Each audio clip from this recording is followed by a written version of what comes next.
भव्यात्मा गोबरसा जीवकान की मनप्परिय ज्ञान वारगणा में कल हमने देखा कि रुजुमती मनप्परिय ज्ञानी जो है वो कैसे जानता है, किस प्रकार के चिंतन को जानता है, और विपुलमती वाला किस प्रकार के चिंतन को जानता है। तो रुजुमती सबसे हमने सरल में उसकी व्याख्या देखी कि जो संपूर्ण चिंतन है, जो संपूर्ण चिंतन है और यथार्थ सरल चिंतन है, व्यक्त चिंतन है, इसी को जानता है विपुलमती। यथार्थ को जानता है अर्थात कुटिल को जानता है, सरल को भी जानता है, व्यक्त को भी जानता है, अव्यक्त को भी जानता है, और इसी के साथ में चिंतित, अर्धचिंतित, संपूर्ण जिसका चिंतन पूर्ण हो चुका है, या फिर आधा अधूरा है, या फिर जो चिंतन अभी तक नहीं हुआ है ऐसा अचिंतित, इस प्रकार का चिंतन भी जानता है। दोनों प्रकार के मनोपर्य ज्ञान का विषय त्रिकाल विषय हो सकता है। फर्क इतना ही है कि रुजुमति मनोपर्य ज्ञानी ऐसे जीव के मन की बात जानता है जो वर्तमान में चिंतन कर रहा है, और विपुलमति वाला वर्तमान के चिंतन के साथ साथ में जो जीव पहले भी भूतकाल में जिसने चिंतन किया हो, चिंतन हो चुका हो, या फिर भविष्य में चिंतन करने वाला कोई जीव हो, तो उसके बारे में भी जानते हैं। तो रुजुमती के बारे में ही हमको सबसे पहले कुछ कंडीशंस को रखना है। रुजुमती वाला वर्तमान जीव के द्वारा जो चिंतन हो रहा है उसी को जानता है, उसमें भी जो चिंतन संपूर्ण है, सरल है, व्यक्त है, उसी को जानता है। आधे अधूरे चिंतन को या जो चिंतन अभी तक हुआ ही नहीं है उसे नहीं जानता। बातें क्लियर है? इसमें किसी को कोई भ्रांति है? अगर कंफ्यूजन है तो यहीं पर पूछ लेना। हम एक प्रश्न पूछ लेते हैं ताकि क्लियर हो जाएगा। कोई जीव है जिसने 2 महीने पूर्व जिसने 2 महीने पूर्व चिंतन किया था, किसके बारे में? आने वाली दिवाली के बारे में। 2 महीने पूर्व, उदाहरण लेते पंकज भैया ने। पंकज भैया ने 2 महीने पूर्व आगामी दिवाली के बारे में चिंतन किया था। तो क्या रुजुमती बनपर्य ज्ञानी उसे जानेंगे? क्या विपुलमती बनपर्य ज्ञानी उसे जानेंगे? चलिए, कौन कौन बताएगा? हाँ, कनकमाला छापिए दीदी। बनना भैया जी, वो भूतकाल की बात 2 महीने पहले की बात है, हाँ इसलिए या नहीं ना? जान। हाँ या ना? प्रश्न तो बड़ा क्लियर है। अगर प्रश्न में अगर कोई दुविधा है तो आप पूछ लो, पर हाँ भूतकाल या को ना नहीं में जानेंगे। चाहिए। विपुलमती जानेगा। विपुलमती जानेगा आपको लग रहा है, रुजुमती नहीं जानेगा। हाँ। अंजलि दीदी। हाँ, मुझे लगता है दोनों भी जानेगा क्योंकि ये पूर्ण चिंतन हुआ है। दोनों भी जानेंगे हर ऐसा अंजलि दीदी को लग रहा है। हेमांगी दीदी। वंदना भैया, दोनों जानेंगे, रुजुमती और विपुलमती। दोनों जानेंगे। अलका वरजाता दीदी। भैया जी, वो शुरू का भूतकाल का ऋजुमती जानेगा, विपुलमती दोनों को जानेगी। ये तो कुछ आपने अलग ही बता दिया। चलो, सुनीता उकलकर दीदी। दोनों भी जानेंगे। दोनों भी जानेंगे। चलिए, अलग अलग उत्तर 3 हो सकते हैं। पहला विकल्प है सिर्फ रुजुमती जानेगा, दूसरा विकल्प है सिर्फ विपुलमती जानेगा, और तीसरा विकल्प है दोनों जानेंगे। तो पहले विकल्प के साथ कितने लोग जा रहे हैं? हैंड रेस निकाल देना आपके वाले सारे, और यही तो अपने हाथ ऊपर करके बता देना। ऐसे कितने लोग हैं जो समझते हैं कि रुजुमती वाला 2 महीने पूर्व पंकज भैया ने किया हुए चिंतन जो आगामी दिवाली के बारे में है उसको जानता है, रुजुमती वाला जान सकता है? ऐसे कितने लोग हैं? हाथ ऊपर करो। मीनाक्षी दीदी, सुभद्रा दीदी, हेमांगी दीदी। हैंड्रेस मतलब चलो ठीक है। डॉक्टर राजेश्री दीदी, रेखा दीदी, रेडमी दीदी, नीरज जी, स्मिता दीदी, माया दीदी, चलो इतने सारे लोग ये कहते हैं कि और पूर्णिमा दीदी रुजुमती जानेगा। कितने लोगों को लगता है कि सिर्फ और सिर्फ विपुलमती वाला ही जानेगा? विपुलमती वाले ही जानेंगे, मुनिराज की बात कर रहे हैं, आदरपूर्वक बात करेंगे। विपुलमती ज्ञानी मुनिराज ही जानेंगे। ऐसा कितना लोगों को लगता है कि सिर्फ विपुलमती वाले जानेंगे? कनकबाला छापिया दीदी एक, और अलका बरजाते दीदी, और रोहिणी गांधी दीदी, प्रमोद जैन जी, पुष्पा दीदी, सुधा दीदी, रेखा दीदी आपने पिछला ऑप्शन ले लिया था, कल्पना सेठ दीदी, चलिए वीके जैन जी भी है, डॉक्टर चंदा जैन जी है, ऐसे आदि आदि आदि लोग हैं। कितने लोगों को लगता है कि दोनों भी जानेंगे, रुजुमती वाले भी जानेंगे और विपुलमती वाले भी जानेंगे? स्मिता दोषी दीदी, सुनीता उकरकर दीदी। चलिए हम सुनीता उकरकर दीदी से शुरुआत करते हैं। सुनीता दीदी, आपको ऐसा क्यों लगता है कि दोनों जानेंगे? क्योंकि विषय त्रैकालिक है। विषय और त्रैकालिक दोनों के लिए हो सकता है, चलो विषय त्रैकालिक दोनों के लिए हो सकता है, क्योंकि विषय कब का है? भविष्य काल का है, तो कोई भी, दोनों भी भविष्य काल को जानते हैं। चलो, और दूसरा, विषय की अपेक्षा से। विषय की अपेक्षा से बताया कि तो चिंतन कब हो रहा है, कौन कर रहा है, इसके बारे में क्या है? अकेले उससे तो नहीं होगा। वर्तमान वाला जो द्वारा चिंतन चल रहा है, वर्तमान में तो जीव है ही नहीं है, वो जीव वर्तमान में है ही नहीं है, क्योंकि पंकज भैया ने 2 महीने पूर्व किया है, तो पंकज भैया का वो जीव 2 महीने पूर्व का मतलब भूतकाल का चिंतन वाला जीव है। फिर नहीं होगा। हाँ, दोनों नहीं जानेंगे। तो सबको फिर समझ में आ रही की बात? अकेला ही जानेगा। हाँ, मैं आपके सामने बैठा हूं अभी, इसलिए आपको वर्तमान जीव थोड़ी कहना है। अच्छा, नहीं, चिंतन वर्तमान कब किया? है। चिंतन कब किया? विषय का काल कौन सा है वो तो उससे फर्क नहीं पड़ता है, विषय का काल तो कुछ भी हो सकता है, दोनों वाले जानेंगे। किंतु चिंतन कब किया? अभी चिंतन हो रहा है, या पहले चिंतन हो गया, या कल चिंतन होगा? तो जो चिंतन अभी हो रहा है उतने को ही रुजुमती वाले जानेंगे, बाकी को नहीं जानेंगे। नहीं जानेंगे। क्लियर है? इसको बिल्कुल गांठ बांध दो, कंफ्यूजन नहीं होना है, क्योंकि अब तक कंफ्यूज हो रहे थे। अब हम कोमट साथ शिवकान के स्वाध्यायी, अब कंफ्यूज नहीं होना। नहीं, कंफ्यूजन है तो अभी क्लियर कर लो। नहीं, क्लियर हो गया। वर्तमान वाला रहा तो ही रुजुमती वाला जानेगा। बहुत और यदि वर्तमान वाला नहीं है तो भूतकाल भविष्य काल का वो सब विपुलमती ही जानेगा।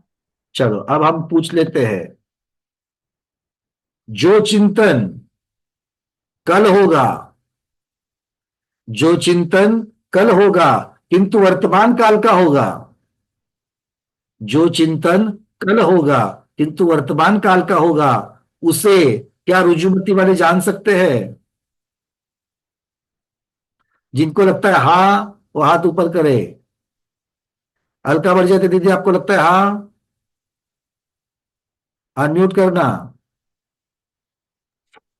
वो भले ही कल जानेगा लेकिन होगा वर्तमान काल का, तो इसलिए वो जान तो सकते हैं आप रुजुमती। वर्तमान काल को, आप काल को क्यों इतनी तवज्जो दे रहे हो? काल को आप इतना क्यों महत्वपूर्ण कर रहे हो? क्योंकि काल का विशेष ही नहीं है कहीं पर भी।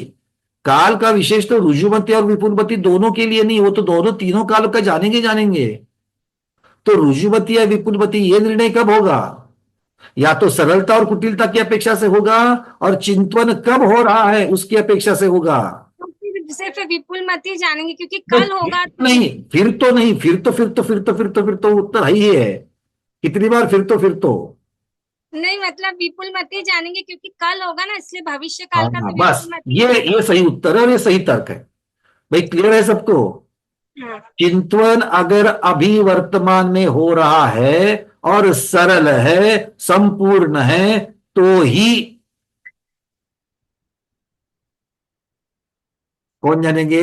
रुजुमती वाले जानेंगे। विपुलमती वाले तो सब जानते हैं, उनके बारे में तो कोई शंका ही नहीं है। आधा है, अधूरा है, कल का है, परसों करेंगे, सरल है, कुटिल है। बात समझ में आ गई? क्यों? इसलिए मैं इसको घटा रहा हूं ज्यादा और आपसे रटवा भी रहा हूं, क्योंकि इसके आगे कॉम्प्लिकेशंस बढ़ती जाने वाली है, क्षेत्र की अपेक्षा, काल की अपेक्षा। क्योंकि रुजुमती का क्षेत्र काल अलग है, विपुलमति का क्षेत्रकाल अलग है। क्लियर है? अब और एक अंतिम अंतिम प्रश्न। प्रमोद जी अभी सामने बैठे हैं, प्रमोद जी अभी सामने बैठे हैं। उन्होंने 3 महीने पूर्व एक चिंतन किया था, उन्होंने 3 महीने पूर्व एक चिंतन किया था। किसके बारे में? तो 3 महीने पूर्व वो प्लानिंग कर रहे थे 1-2 दिन में यात्रा पर जाने की। 3 महीने पूर्व वो प्लानिंग कर रहे थे 1-2 दिन में यात्रा में जाने की। प्रमोद जी मेरे सामने बैठे हैं, किंतु ये चिंतन उनका 3 महीने पूर्व का है। तो क्या ये चिंतन ऋजुवती वाले मुनिराज जान पाएंगे? नहीं नहीं। अब अलका दीदी कह रही है नहीं, और बहुत सारे लोगों के झंडे हिल रहे हैं, नहीं नहीं नहीं, बहुत बड़ी।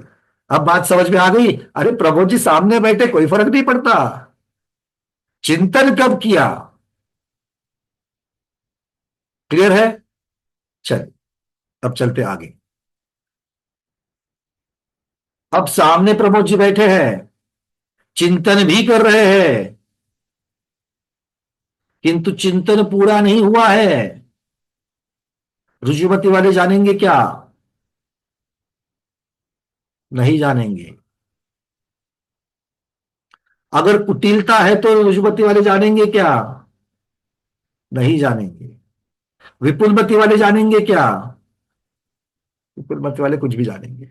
ठीक है, अब अच्छी बात है कि आप लोगों के दिमाग में ये पक्का बैठ गया। ठीक है, अब प्रतियोगिता में देखेंगे, इसके बाद में अब इसकी चर्चा कब होगी? तो प्रतियोगिता में ही होगी। अब चलते थोड़ा सा आगे, यहां से आगे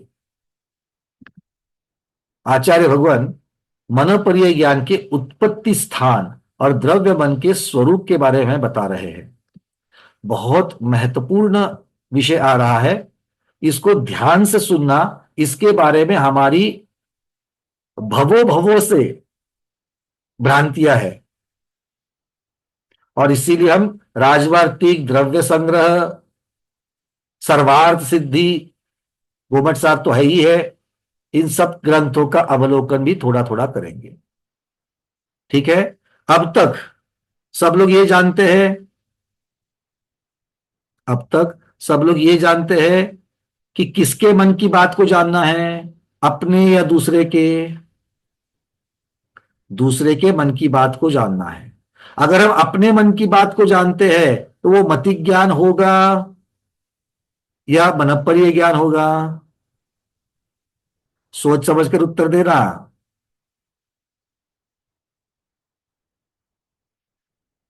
हेमांगी दीदी क्या होगा?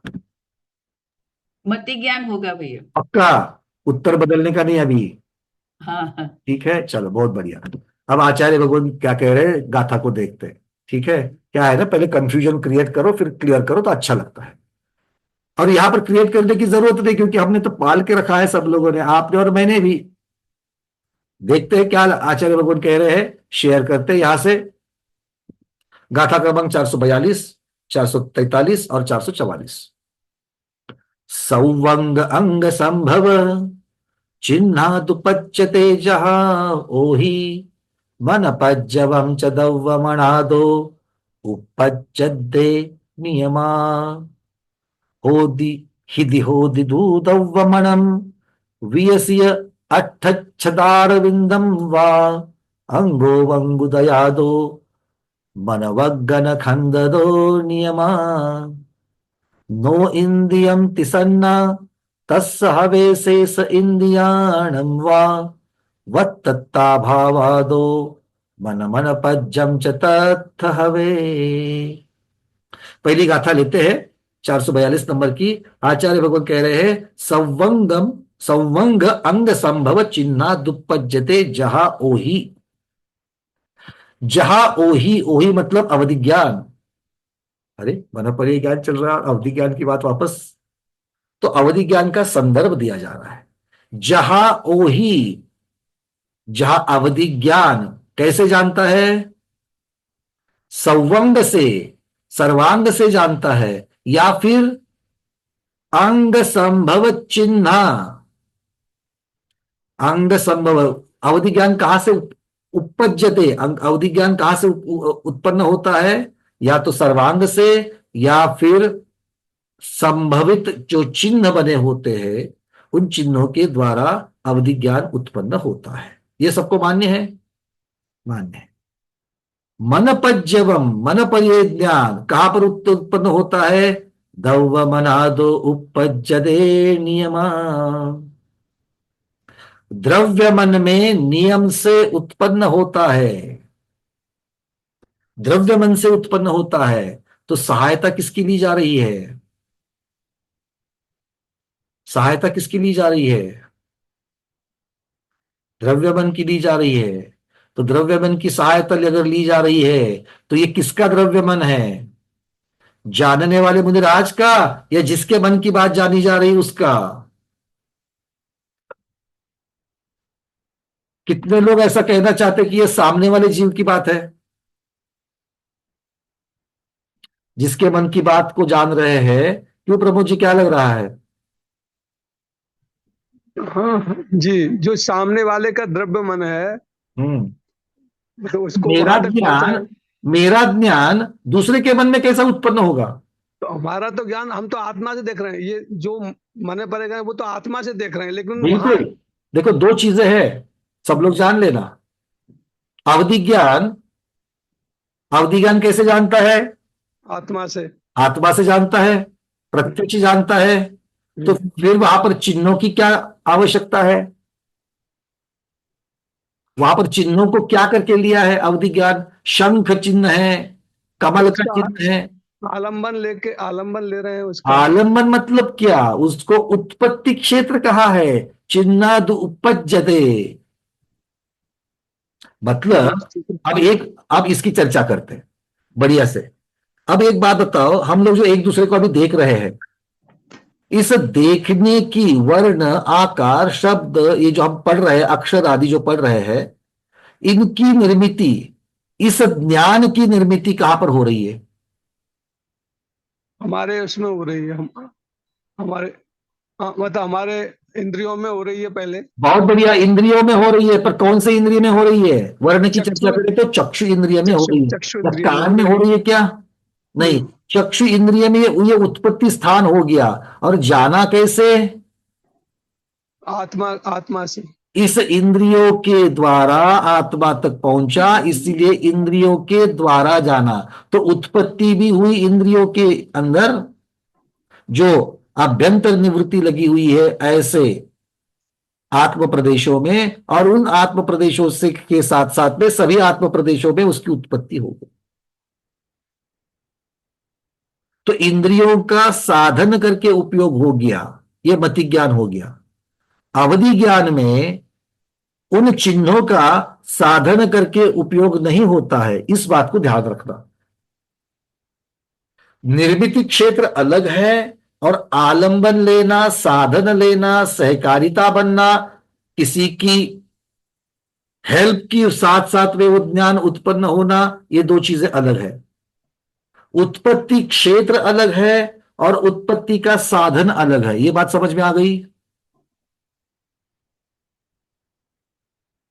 साधन अलग है और क्षेत्र अलग हो गया, मतलब ये। तो उत्पत्ति का क्षेत्र, हमारे आत्म प्रदेश जो आंखों में लगे हुए हैं, वो आत्म प्रदेश उत्पत्ति का क्षेत्र हो गया। और साधन कौन हो गया? द्रव्य इंद्रिय और भाव इंद्रिय दोनों। क्योंकि जब मैं आत्म प्रदेश कह रहा हूं, यह अभ्यंतर निवृत्ति की बात हो रही है, और उसके साथ साथ में फिर आगे भावेंद्र की चर्चा होगी। तो यहां पर उत्पत्ति का क्षेत्र अवधि ज्ञान की अपेक्षा से, अवधि ज्ञान में अवधि ज्ञान उत्पन्न कहां होता है? तो उस चिन्ह में होता है या फिर सर्वांग में होता है? सर्वांग और चिन्ह ये दोनों भी पुद्गल है या जीव है?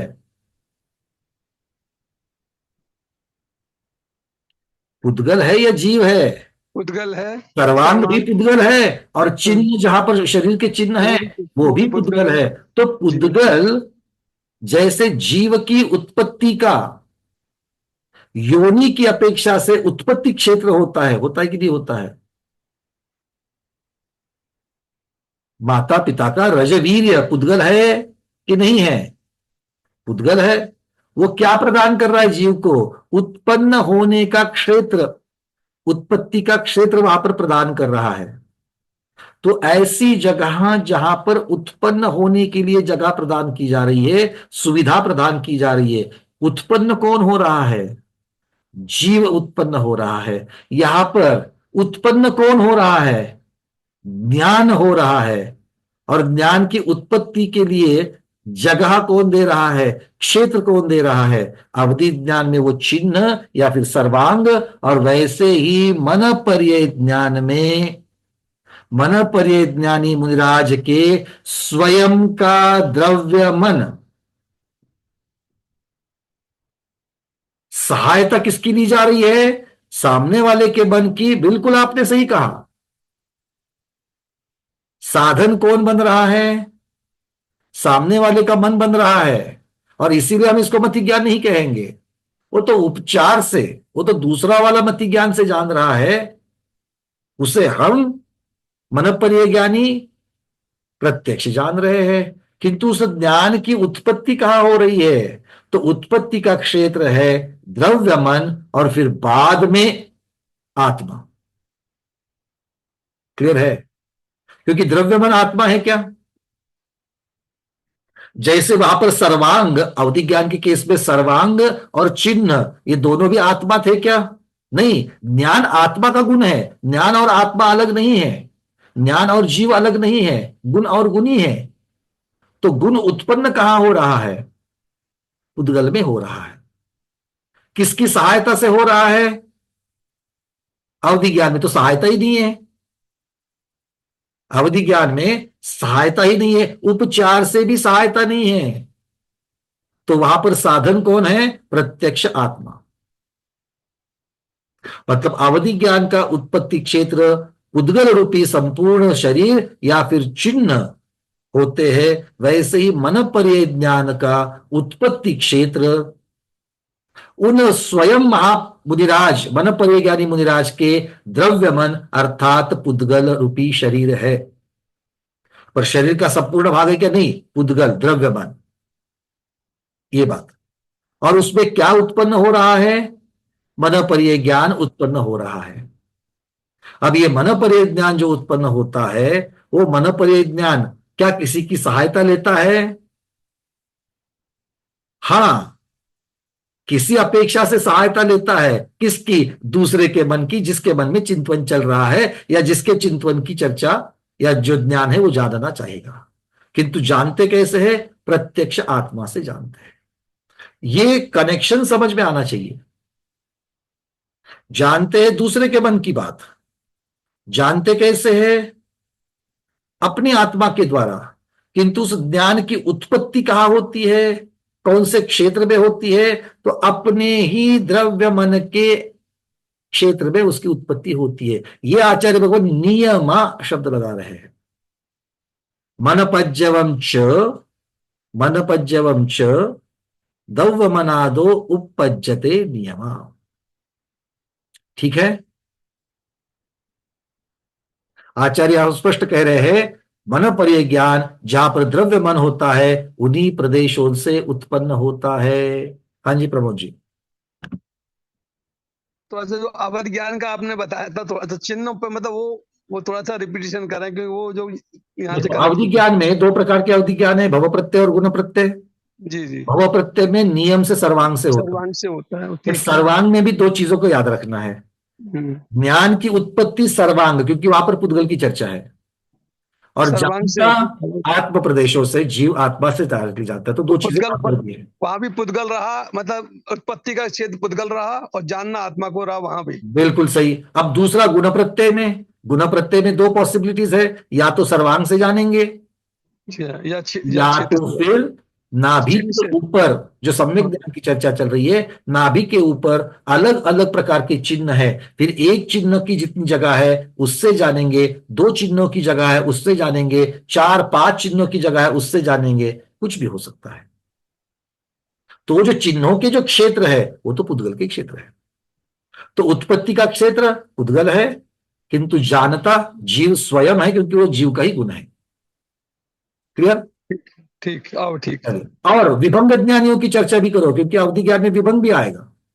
विभंग हाँ, ज्ञानियों में फर्क इतना ही होगा कि वो नाभि के नीचे गिरगिट आदि उन्होंने चिन्ह बताए हैं, उन चिन्हों के द्वारा, मतलब वहां पर भी शरीर का ही भाग होगा। ठीक है? मतलब बेसिकली ये बिल्कुल अब ये हो गया ना कि उत्पन्न हो रहा है पुद्गल में और जान रहा है आत्मा। बस, बस। मतलब आज हम लोगों ने एक नई बात सीखी, ज्ञान का उत्पत्ति क्षेत्र और ज्ञान को जानना। बिल्कुल सही बात। मति ज्ञान भी हम आत्मा से ही जानते हैं, श्रुत ज्ञान भी आत्मा से ही जानते हैं, क्योंकि जानने वाला तो फाइनली जीव ही है। ये भी है, सही बात। किंतु वो बीच में उसके एक स्टेशन आ जाता है, उत्पत्ति, उसका भी उत्पत्ति क्षेत्र है। उत्पत्ति क्षेत्र के बाद में उसको साधन की आवश्यकता पड़ती है, और फिर जाकर के आत्मा से जानता है। और वहां पर साधन की जरूरत पड़ती है। वो साधन इंद्रिय है, मन है, आलोक है, इसीलिए उसको परोक्ष ज्ञान कहा, मति श्रुत को। अवधि ज्ञान में उत्पत्ति क्षेत्र हमेशा पुद्गल है, किंतु बीच में कोई भी साधन नहीं है, सीधे जाने आत्मा। कहां से? आत्मा से जानता है, इसीलिए प्रत्यक्ष ज्ञान है। पर है एक प्रत्यक्ष, क्योंकि सीमित ज्ञान है, एक देश प्रत्यक्ष कहेंगे। अब मन पर्य ज्ञान में उत्पत्ति क्षेत्र इसका भी पुद्गल, स्वयं का द्रव्य मन जानने वाले का, बीच में साधन उपचार से, संबंध से, किसी अपेक्षा से, कौन? दूसरे का मन, और फिर जानेंगे कैसे? स्वयं की आत्मा से, इसलिए एक देश प्रत्यक्ष। क्लियर? इस चीज को भली भांति समझना है। चलिए आगे, अब क्या कहते हैं? हिदिहो दिहुदौवमनम वियसीय अर्थच्छदारविंदम वा अंगो वंगुदयादो मनवगन खंददो नियमा। अब ये बता रहे हैं कि ये किससे निर्माण हो रहा है, किसके निमित्त से हो रहा है। अब ये बन किससे रहा है? कौन? द्रव्यमन। द्रव्यमन की जो चर्चा कर रहे हो, वो द्रव्यमन बनता कैसे है? अब है द्रव्यमन तो बनेगा तो पुद्गल से।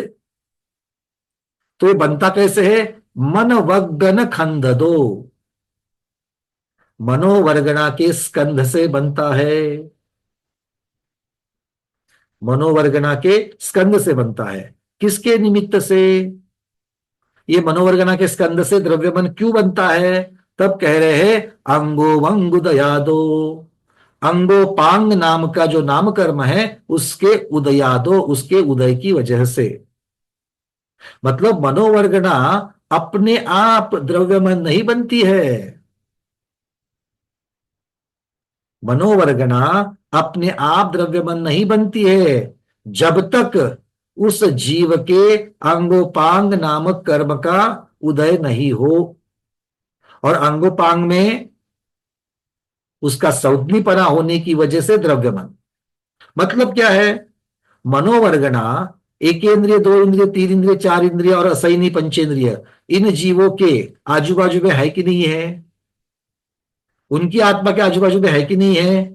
फिर वो क्यों नहीं उसको खींचते?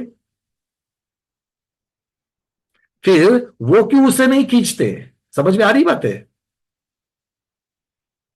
सिर्फ सैनी पंचेंद्रिय ही अपनी आत्मा के आजू बाजू में विसर्सोपचय रूप में जो मनोवर्गना है उनको खींच करके फिर द्रव्यमन बनाते हैं। तो बाकी के जीव द्रव्यमन क्यों नहीं बनाते? क्योंकि उनके सौज्ञीपने का और आंगोपांग नामक कर्म जो द्रव्यमन से संबंधित है उसके उदय का अभाव है। इसीलिए यहां पर उसको निमित्त या कारण कहा। रेखा दीदी क्लियर हो रहा है क्या? निशा दीदी? चलिए बहुत बढ़िया। तो ये बता दिया, निमित्त बता दिया। अब किससे निर्मित होता है और किसके निमित्त से होता है इसकी चर्चा होगी। अब क्या कह रहे हैं? वीएस, अब इसका आकार कैसे होता है? वीयसीय अर्थात विकसित, अठच्छद, अरविंदवा, अठच्छदारविंद। इस शब्द जो है इसमें दो शब्द हमको मिलते हैं। अठच्छदारविंद में दो शब्द मिलते हैं, अठच्छद और अरविंद। अरविंद का अर्थ क्या होता है? कमल। अरविंद शब्द का अर्थ क्या होता है? कमल। तो कमल कैसा? वो ऐसा मिटा हुआ नहीं। तो विकसित, खिला हुआ, और वो भी कितनी पंखुड़ियां? अठ छद अष्ट दल, जिसमें 8 पंखुड़ियां है, ऐसा। क्लियर है? अरे भाई, अगर ऐसा है और आप लोग सीधा सीधा मान लेते हो यहां पर, क्योंकि आचार्य भगवत ने नियमा दिखाए करके मान तो ले लिया, बट मन में कुछ होता है कि नहीं होता है? इतने सारे पोस्टमार्टम होते रहते हैं, पोस्टमार्टम में आज तक एक भी डॉक्टर नहीं है, बहुत सारे डॉक्टर सामने बैठे हैं, एक भी डॉक्टर को पोस्टमार्टम में द्रव्यमन मिला क्या?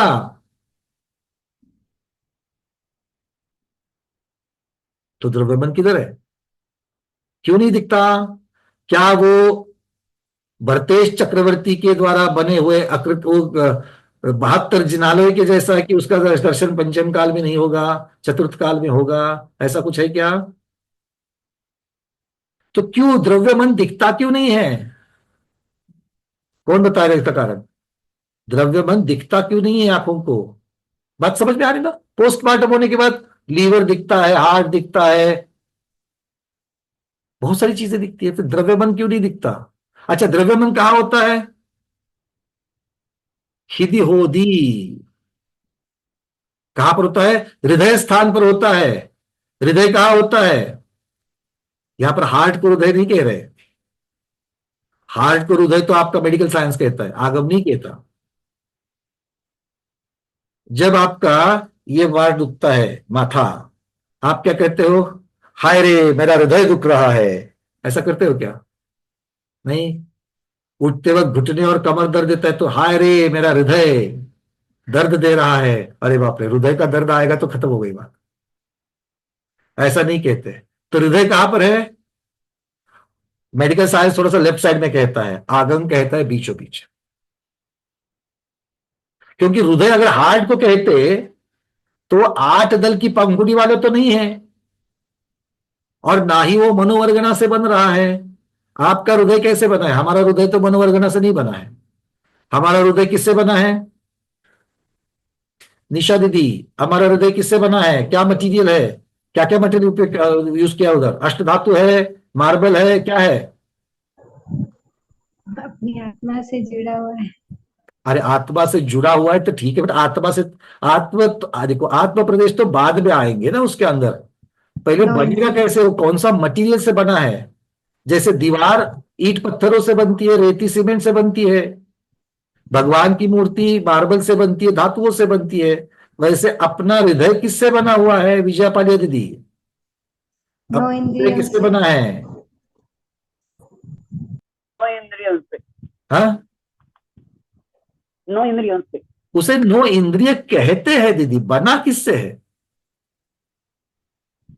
महावीर, एक जिन प्रतिभा को महावीर भगवान की प्रतिभा लांछन को देख करके बोल दिया, किंतु वो बनी कैसे है?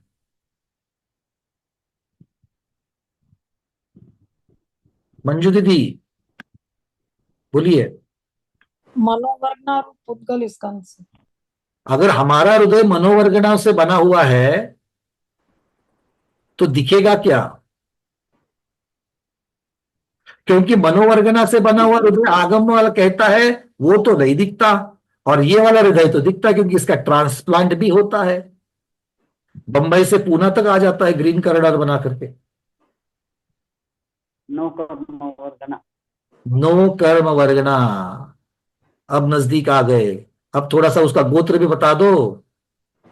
आपने जाति तो बता दी, खंडेलवाल है क्या, हुमड़ है, ये बता दिया, उसका गोत्र भी तो बता दो। यहाँ सुरेखा शाह दीदी बोलो। यारक दिवस। दीदी अनम्यूट करना।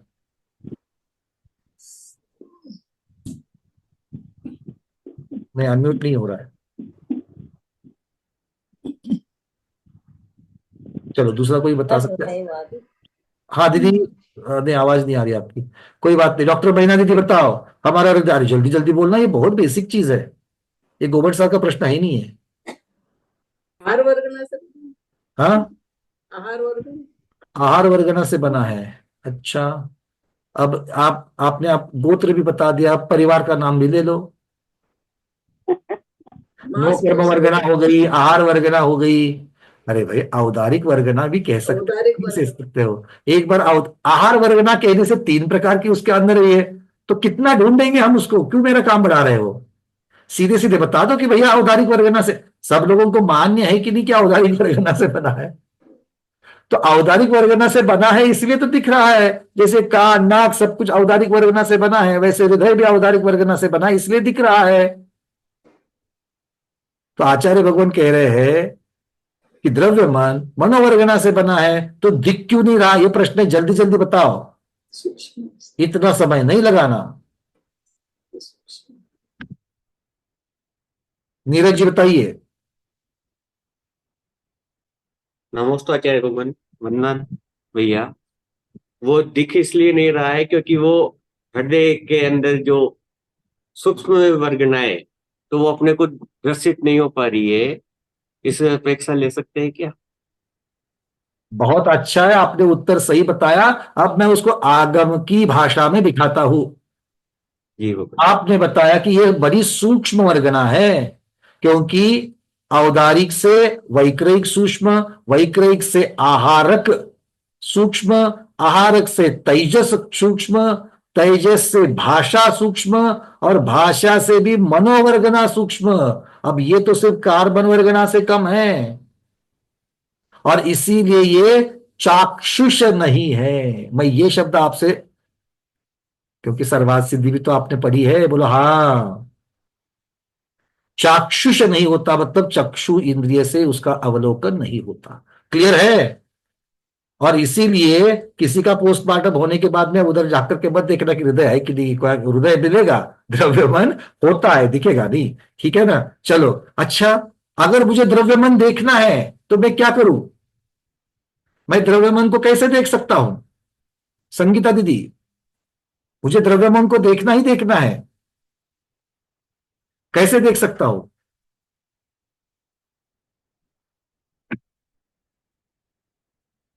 नमस्ते नमस्ते नमस्ते आचार्य श्री वंदना भैया जी।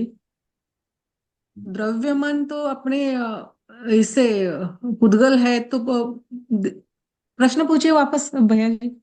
अभी तो हम सब लोग कह रहे हैं, चूंकि इतनी सूक्ष्म और चाक्षुष स्कंद नहीं होने की वजह से हम उसको आंखों से नहीं देख पा रहे हैं, पर मुझे द्रव्य मन को देखना ही है, 8 पंखुड़ियों को देखना है। तो क्या रास्ता है, कैसे देखूं? उसको तो इसे चक्षु से तो नहीं देख सकते हम लोग, और ये तो 9 इंद्रिय वो बताया है इसको। हम्म तो देखूं कैसे? सॉल्यूशन तो बताओ। भाव मन से। हाँ, भाव मन से। भाव मन से मतलब शुद्ध ज्ञान से। हाँ। पर वो भी इमेजिन नहीं कर पा रहे ना, क्योंकि आचार्य श्री ने लिखा तो नहीं कि इसका कलर क्या होता है। 8 पंखुड़ी का सिर्फ 8 पंखुड़ियां बता दी, वो पंखुड़ियों के ऊपर कोई नक्काशी है कि नहीं है, कुछ नहीं बताया मुझे। ये नहीं होता है उसका मीन्स अन्य इंद्रियों जैसा हमको उसको भाव भाषण नहीं होता है। कोई बात नहीं, लिमिटेशंस पता चल गई, बट मैं देखना चाहता हूं, क्या करूं? कोई कहेगा केवल ज्ञान से देख लो, केवल ज्ञान तो है ही नहीं, तो केवल ज्ञान के अलावा और कोई रास्ता है क्या राजेश जी? जो व्यक्त तो, हाँ, व्यक्त तो द्रव्य मन तो व्यक्त नहीं होता है, बाकी कोई द्रव्य मन को देखा व्यक्त जा होता है क्योंकि सकता है द्रव्य मन। दीदी, द्रव्य मन को देखा जा सकता है। अवधि ज्ञान से बहुत सुंदर, अरे रूपी पदार्थ है, अवधि ज्ञान से क्यों नहीं देख सकते? है कि नहीं है? इतना क्षोभम चाहिए कि द्रव्य की अपेक्षा ध्रुवहार से भाजित भाजित भाजित भाजित करते करते करते करते करते इतना द्रव्य विकल्प हम जान सके कि जो मनोवर्गणा को देख सके। जो मनोवर्गणा को देख सकता है तो मनोवर्गणा से बने हुए द्रव्य मन को जरूर देख सकता है। बोलो हाँ। क्लियर हो गई बात? हाँ, तो ये थोड़ा सा इसे कहते हैं रेडिकल थिंकिंग। वहां पर डायरेक्टली आपको इंफॉर्मेशन नहीं होगी, किंतु अपने जो हम लोगों ने जो अब तक की जो नॉलेज प्राप्त की है उसको लगा करके हमको आगम के परिप्रेक्ष्य में इसको जानता है, और इस चीज को हमें डेवलप करना है। सब लोग ध्यान से समझ लेना, ठीक है ना? यही स्वाध्याय का फल है भाई। समझ में आ गई बात? अवधि ज्ञान से जरूर जान सकता है, अवधि ज्ञान से इससे भी और छोटी छोटी चीजें आ सकती है। आप क्या कह रहे हैं, आगे चलते हैं। नो इंद्रिय सन्ना, इसको सन्ना संज्ञा क्या है, इसको नो इंद्रिय, इस द्रव्य मन को क्या कहते हैं, नो इंद्रिय कहते हैं। नो इंद्रिय, नो इंद्रिय, नो मतलब ईशत छोटा, और तस् हवे से इंद्रियानम, क्यों उसे नो इंद्रिय क्यों कहते हैं, ये नो इंद्रिय क्यों कहते हैं, इसका यहां पर खुलासा आचार्य भगवान सिद्धांत चक्रवर्ती कर रहे हैं। वो कहते हैं चूंकि वो शेष इंद्रियाणम वा, अर्थात वो शेष इंद्रियों के समान व्यक्त नहीं है, अव्यक्त होने की वजह से द्रव्य मन को नो इंद्रिय कहा गया है। बात को छाप देना, कहां पर, अपने स्मृति पटल पर। अब तक तो हम उसके पर्यायवाची शब्द समझ करके मन को मन कहते थे, अनिंद्रिय कहते थे और नो इंद्रिय कहते थे। तो नो इंद्रिय क्यों कहा गया है, नो का अर्थ ईशत होता है, यह भी अब तक जान लिया था, किंतु नो इंद्रिय क्यों कहते हैं, अव्यक्त होने की वजह से। वो नो शब्द का अर्थ वहां पर अव्यक्त है, ठीक है। जो इंद्रिय व्यक्त नहीं है, अव्यक्त है, वो नो इंद्रिय। इस प्रकार से आचार्य भगवान व्याख्या कर रहे हैं। अब क्या कह रहे हैं, वत्तता भावादो मन मन पज्जम च तत् हवे, द्रव्य मन के होने पर ही भाव मन होता है और मन पर्यज्ञान होता है, नहीं तो दोनों नहीं होंगे। अर्थ क्या हो गया, द्रव्य मन है तो भाव मन है, और भाव मन है तो मन पर्यज्ञान है, इसलिए केवली भगवान में मन पर्यज्ञान होगा क्या। एकांत से मत बोलना, नहीं होता, क्योंकि इसके लिए अब दूसरी दृष्टि भी है। अगर बहुत देखो, आप लोग जो कह रहे हो बिल्कुल ठीक है। अभी जो हम लोग, आप हम सब जिस लेवल से हम लोग जो स्वाध्याय कर रहे हैं, उसकी अपेक्षा से केवली भगवान को केवल ज्ञान होता है, शायद क्षमिक ज्ञान नहीं होते, ठीक है। किंतु ऐसा एकांत नहीं है, विशेष रूप से जान लेना। आचार्यों ने शतखंडागम आदि जो उच्च ग्रंथ है उसमें क्या कहा है, उसमें एक दृष्टि और भी रखी है। वो कहते हैं केवल ज्ञान सूर्य के समान है और क्षमिक ज्ञान तारा के समान है। वो नष्ट नहीं होते, किंतु उसका कार्यभाग वहां पर केवल ज्ञान के सामने फीका पड़ जाता है, कुछ समझ में नहीं आता, इसलिए वो नाप के बराबर है। ऐसी भी दृष्टि आचार्य ने रखी है, ठीक है। तो इसलिए केवल ये कैसे कहा, ये कैसे पता चला, आचार्य भगवान प्रकांड पंडित विद्वत सुविधि सागर जी महाराज के प्रवचन में ये बात पता चली। क्यों, क्योंकि जीव को कितने ज्ञान होते हैं, कम से कम एक ज्ञान होता है, और आज तक हमने क्या समझा है, वो ज्ञान केवल ज्ञान होता है। किंतु आचार्यों ने इस दृष्टि भी रखी है, जीव को जब एक ज्ञान होता है तब मति ज्ञान होता है। जीव को जब एक ही ज्ञान होता है तब मति ज्ञान होता है। श्रुत को मति के अंदर ही ले लिया, मति और श्रुत को दोनों को मिलकर के मति ज्ञान एक ही बना दिया। क्योंकि श्रुत ज्ञान क्या है, मति का विस्तार है। यहां पर द्वादशांग रूप श्रुत की चर्चा नहीं चल रही है। जो श्रुत ज्ञान एक इंद्रिय से असैनी जीवों तक होता है, असैनी पंचेंद्रिय तक होता है, वो भी तो श्रुत ही है।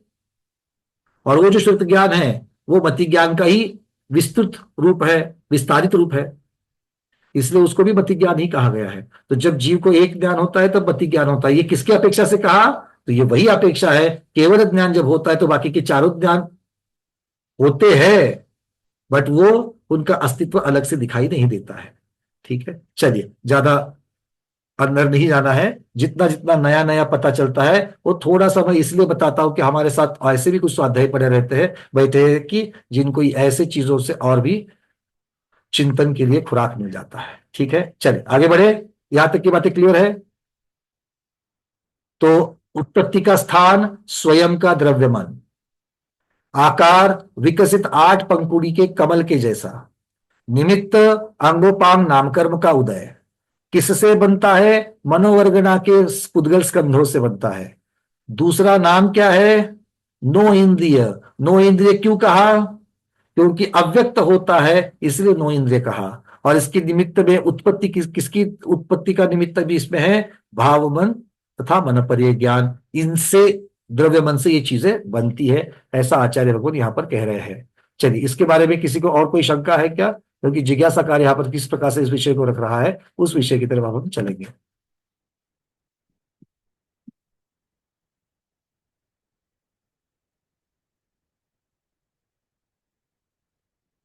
हाँ जी, अरविंद जी पूछिए।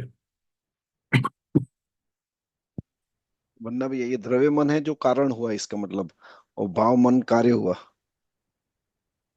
द्रव्य मन कारण, भाव मन कार्य, बिल्कुल ठीक। ये सामान्य कथन, मतलब मन पर्याय से संबंधित नहीं है तो भी यही अर्थ है। बराबर।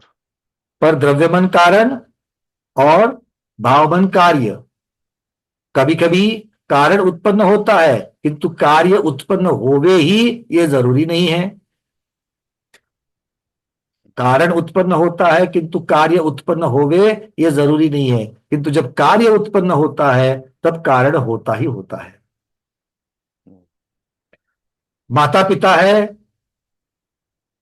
तो पुत्र की प्राप्ति होगी ही, पुत्र प्राप्ति रूप कार्य होगा ही ये जरूरी नहीं है, किंतु पुत्र प्राप्ति का कार्य अगर दिख रहा है तो माता पिता जरूर होंगे, उनकी सहभागिता जरूर होगी। समझ में आ गई बात? कारण है तो कार्य होवे ही ये जरूरी नहीं है, कार्य है तो कारण जरूर होगा, ये बात यहाँ पर कह रहे हैं। दूसरा कि द्रव्य मन जो कारण समझा, तो भाव मन और भाव मन भी द्रव्य मन के साथ कार्य में भाव मन और मनोपरिज्ञान दोनों का कार्य में आएंगे। बिल्कुल आएंगे, दोनों आएंगे ना, क्योंकि बिना भाव मन के, बिना भाव मन के मनोपरिज्ञान होगा ही नहीं। तो भाव मन भी कारण समझ के मनोपरिज्ञान कार्य होगा।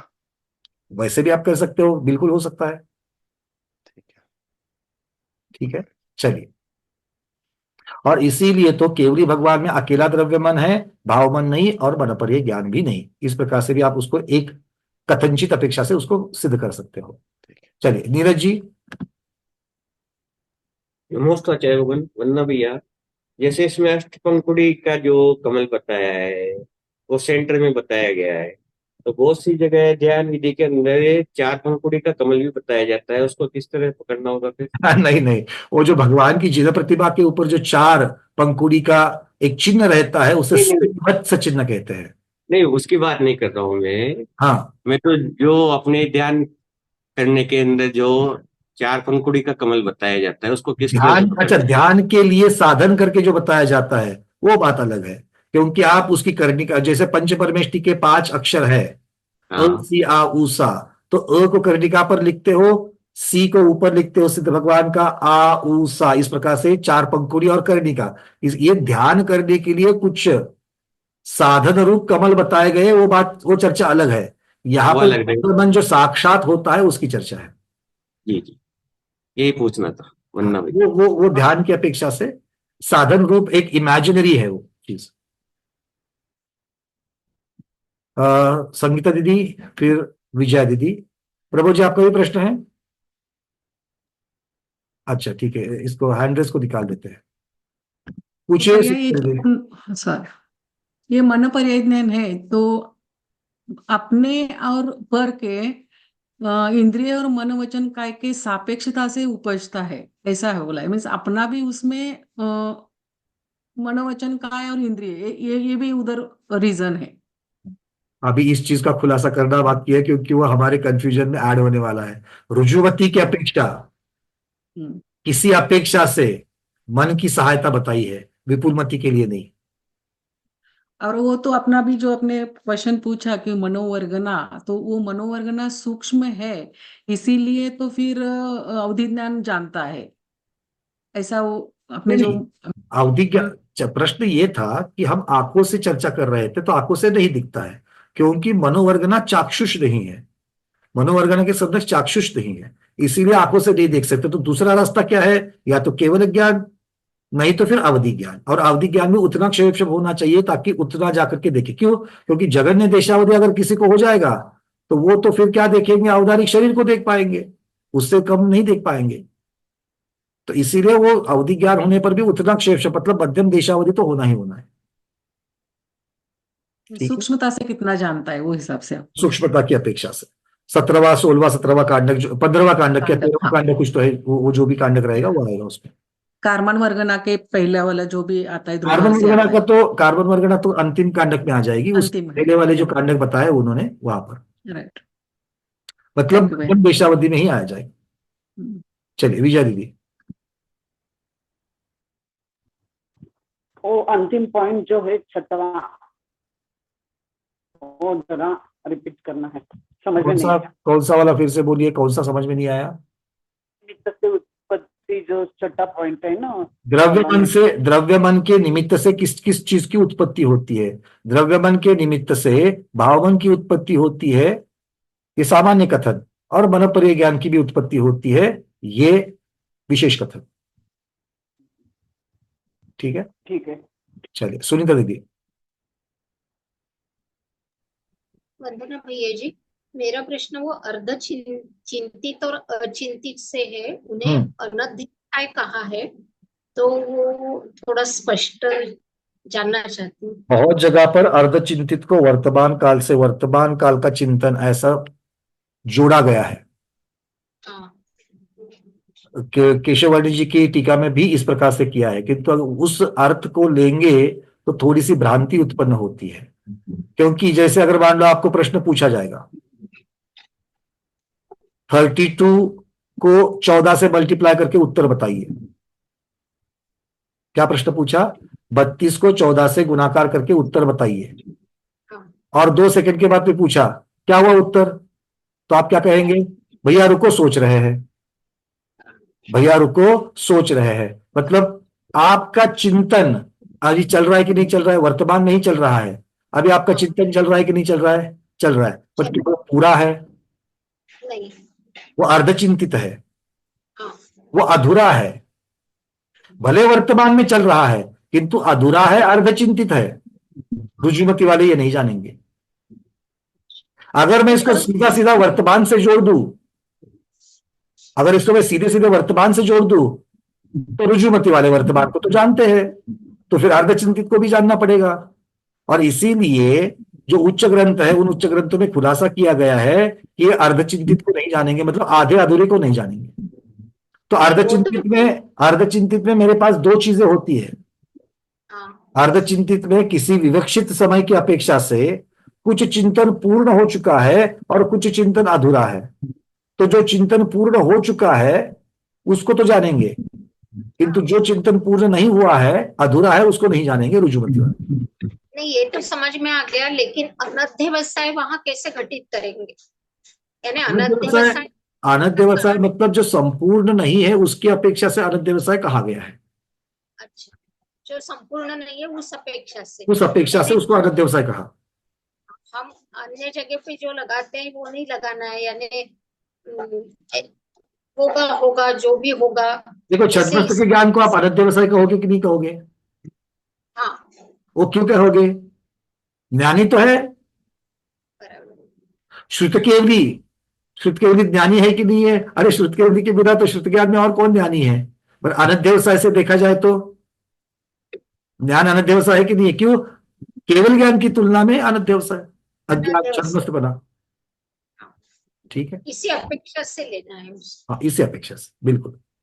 क्योंकि ज्ञान का अभाव होता ही नहीं है, किंतु ज्ञान का पार्शियल अभाव वो अज्ञान है, और अज्ञान को औदैहिक भाव में रखा है। नहीं तो ज्ञान तो या तो क्षायिक है, नहीं तो क्षारक्षमिक है।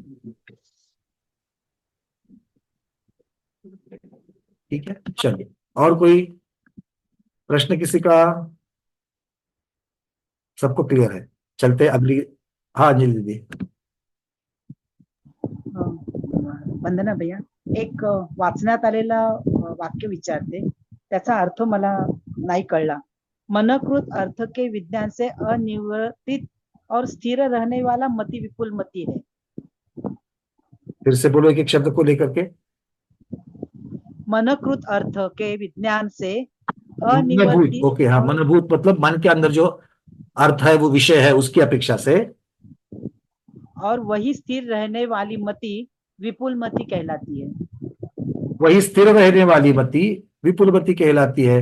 मतलब मन के अंदर कोई भी विषय हो, कोई भी विषय का अर्थ क्या होता है? कोई कंडीशनल नहीं, जैसे ऋजुमती में कंडीशनल है।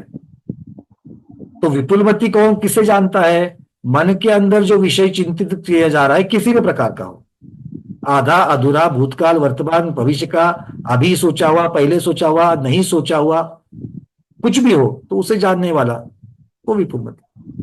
तो निर्वर्तित अनिर्वर्तितचा अर्थ एक्झॅक्ट काय घ्यायचा?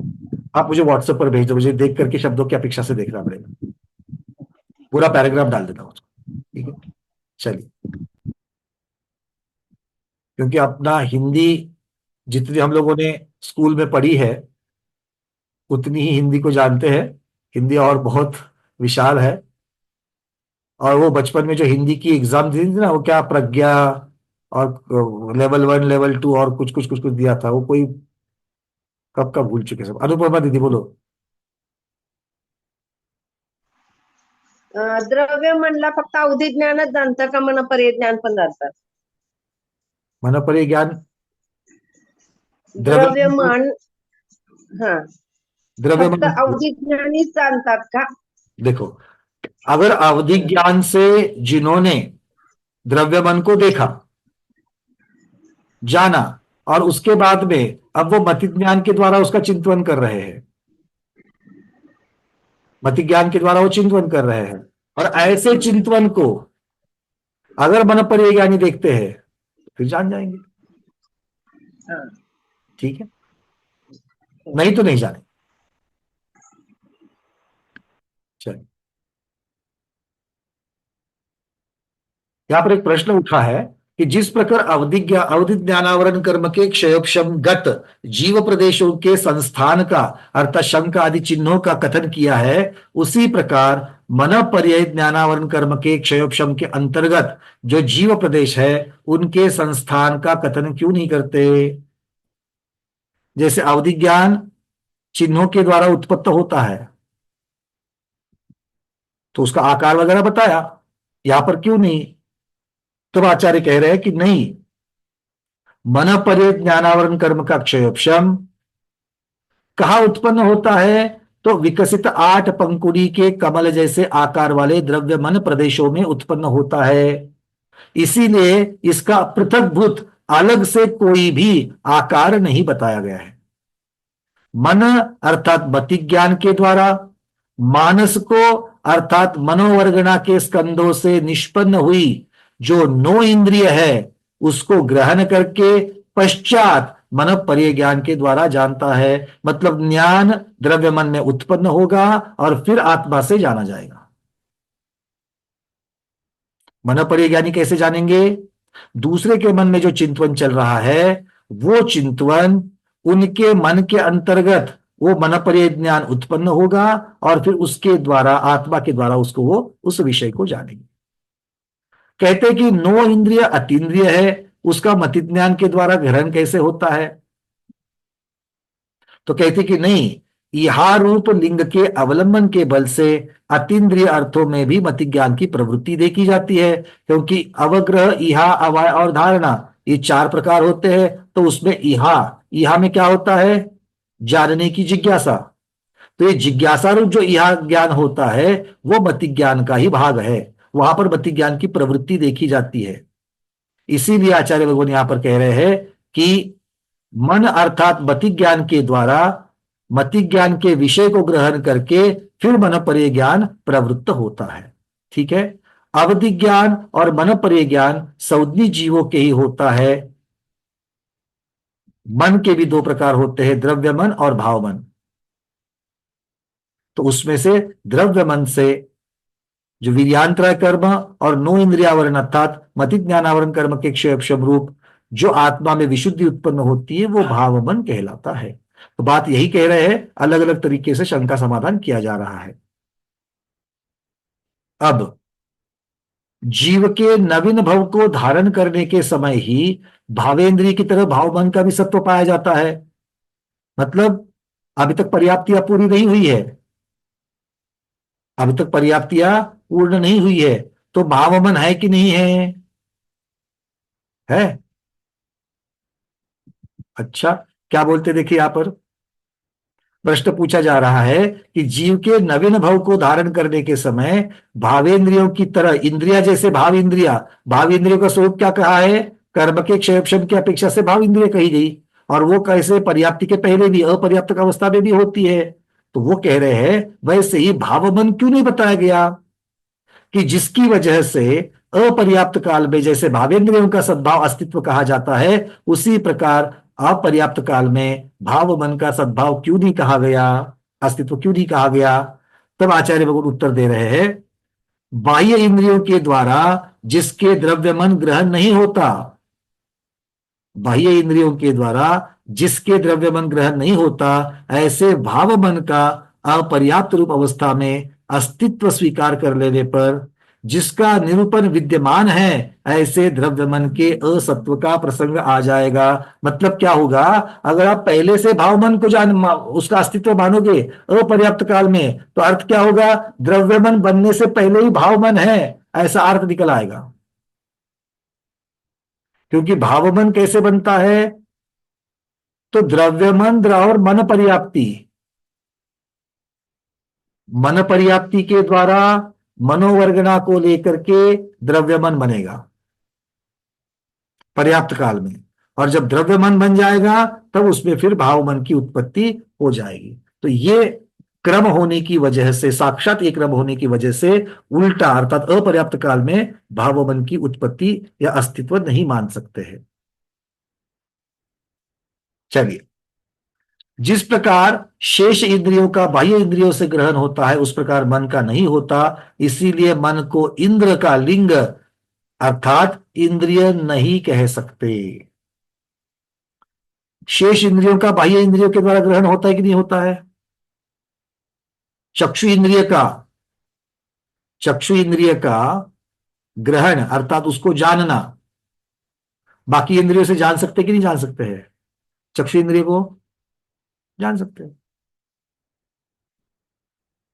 कर्म इंद्रियों को चक्षु से जान सकते कि नहीं जान सकते? जान सकते हैं। रसना इंद्रिय को चक्षु से जान सकते हैं? जान सकते हैं। स्पर्शन से जान सकते हैं? जान सकते हैं। स्पर्शन इंद्रिय को चक्षु से जान सकते हैं, रस से जान सकते हैं। मतलब एक इंद्रियों को दूसरे इंद्रिय से ग्रहण कर सकते हैं। विषय की चर्चा नहीं चल रही है। एक इंद्रिय के विषय को उसका इंद्रिय ही ग्रहण करेगा, किंतु एक इंद्रिय को दूसरा इंद्रिय ग्रहण कर सकता है। वैसे क्या द्रव्य मन को बाकी इंद्रिया ग्रहण कर सकती है? द्रव्य मन का आवाज सुन सकते हो क्या? अंतर मन की आवाज तो बहुत लोग सुनते हैं, उसकी चर्चा यहां पर नहीं है। भाव मन की आवाज नहीं सुन सकते, ना भाव मन को देख सकते हैं, द्रव्य मन को देख सकते हैं, ना द्रव्य मन को स्पर्श कर सकते हैं, ना द्रव्य मन को चख सकते हैं।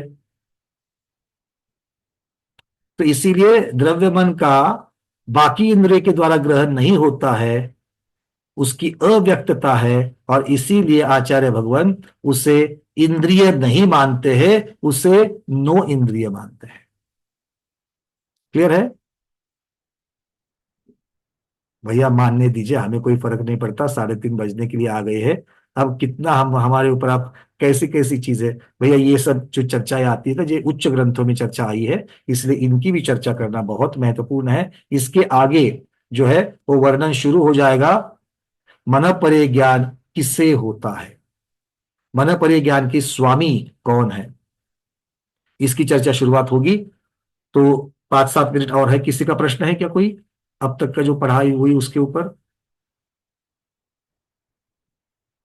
नहीं, तो हम लोग इस गाथा को ले लेते हैं और फिर सिर्फ आज जो मन परे ज्ञान के जो स्वामी हैं उनकी चर्चा करते हैं, और फिर रिद्धियों का वर्णन कल की क्लास में शुरू हो जाएगा। हाँ जी अरविंद जी बोलिए।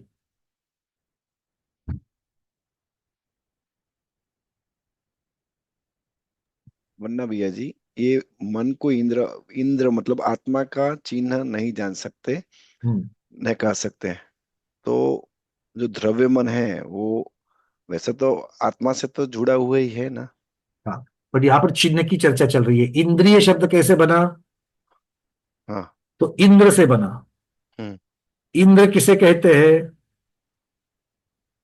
इंद्र कहते जो अपने आप में मुख्य स्वयं पूर्ण हो, दूसरे पर मुख्य निर्भर ना हो और स्वयं के विषय को स्वयं ग्रहण करे, मुखिया इस अपेक्षा मुख्य से। मुख्य मुख्य तो विषय की अपेक्षा से मुख्य, तो इसकी अपेक्षा से 5 इंद्रिया ही हम्म, इंद्र, अर्थात इंद्र शब्द का अर्थ एक होता है चिन्ह, जो इंडिपेंडेंट आत्मा का चिन्ह है। कौन सी आत्मा? संसारी आत्मा का चिन्ह है। मतलब संसारी आत्मा यहां पर है, अगर इंद्रिय है तो समझ लेना कि इंद्रियों के अंदर संसारी आत्मा है। जीवित व्यक्ति के बता रहे हैं, संसारी जीव के बता रहे हैं, ठीक है। मतलब बाहर से जितना भी हमको दिख रहा है इंद्रिय, उसके अंदर आत्म प्रदेश भी लग जाते हैं। तो इस अपेक्षा से वो आत्मा का चिन्ह है।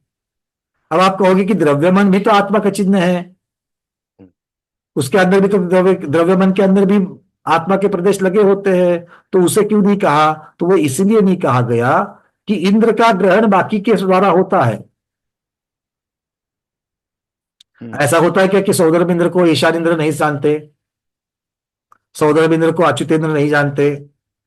सब जानते हैं। उसका ग्रहण होता है, उसके अस्तित्व समझ में आता है। क्योंकि द्रव्यमन का अस्तित्व समझ में नहीं आता है, वो अव्यक्त होता है, इसीलिए उसको आत्मा का चिन्ह, संपूर्ण चिन्ह ना मान करके छोटा चिन्ह मान लिया। ये अर्थ यहां इसको होता है, ठीक है।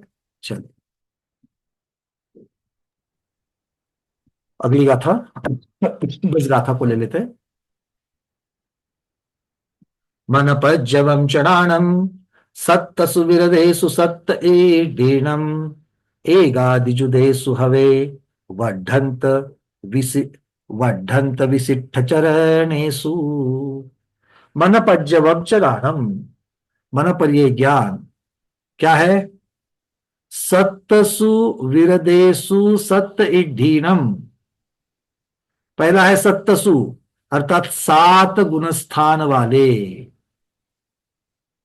मन परिज्ञान किसे होता है? स्वामी किसे, कौन है? तो जो 7 गुणस्थान वाला है। 7 गुणस्थान वाला, इसका अर्थ क्या करना है? जो 6ठे गुणस्थान से 12वें गुणस्थान तक विद्यमान है।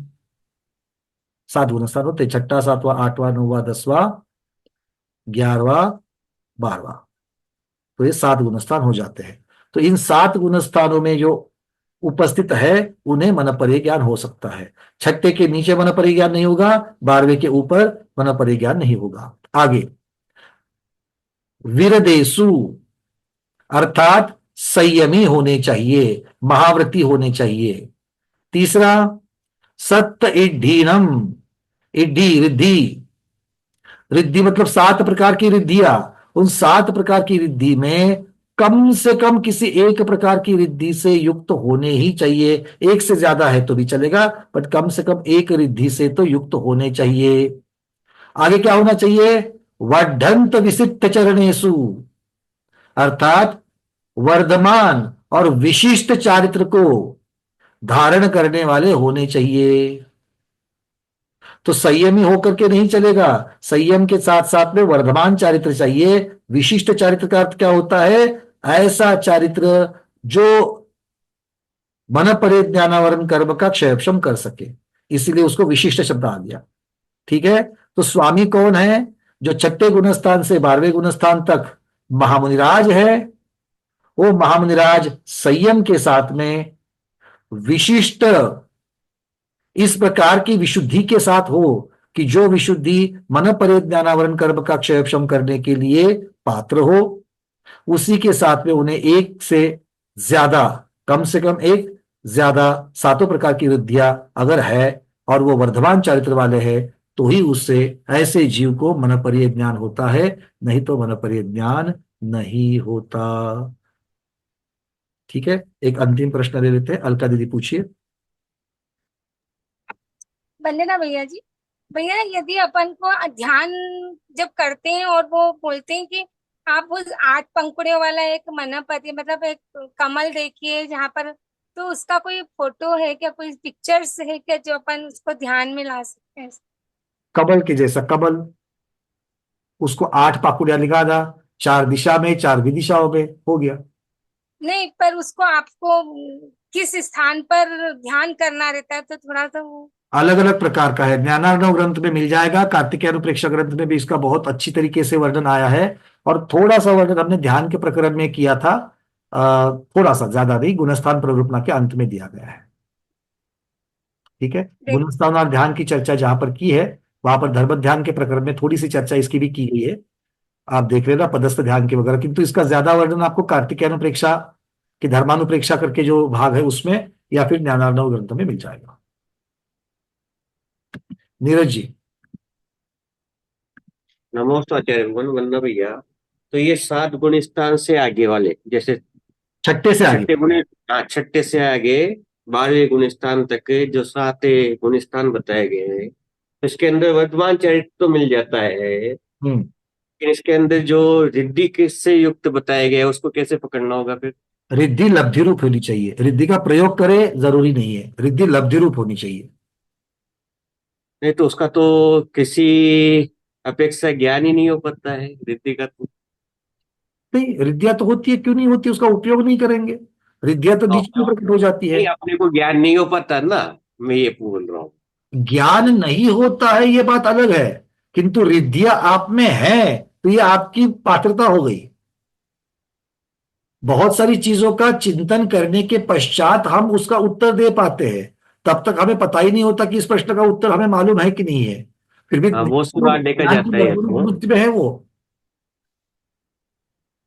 हाँ, बहुत सी बार अपनों में ही घटित हो जाता है ये तो। भाई जिसको पढ़ा ही नहीं अपन ने और उसका उत्तर अपन ने दे दिया, कैसे दे दिया ये समझ में नहीं आता है, बिल्कुल, तो बाद लब्धि में रूप चिंतन रहता है, करते हैं। लब्धि रूप रहता है, पर उसका उस पर उपयोग नहीं लगता है। तो वैसे भी वहां पर लब्धि रूप होगा, किंतु वहां पर उपयोग किसमें लगेगा, उसमें उपयोग यथायोग्य गुणस्थान की अपेक्षा से देखेंगे तो शुद्ध ज्ञान में उपयोग लगेगा, और धर्म ध्यान के साथ फिर आगे बढ़कर के शुक्ल ध्यान में लगेगा। और विशिष्ट से क्या पकड़ना पड़ेगा? विशिष्ट मतलब मन परिज्ञानावरण कर्म का क्षयक्षम करने, इतना विशिष्ट। ठीक, वंदना भैया। चलिए, आज के स्वाध्याय को इतना ही रखते हैं। आज के स्वाध्याय को गुरुओं के श्री चरणों में बारंबार नमोस्तु वंदना में इच्छाकार करते हुए यही पर समापन करते हैं। जैनम जयतु शासनम, जैनम जयतु शासनम, जैनम जयतु शासनम।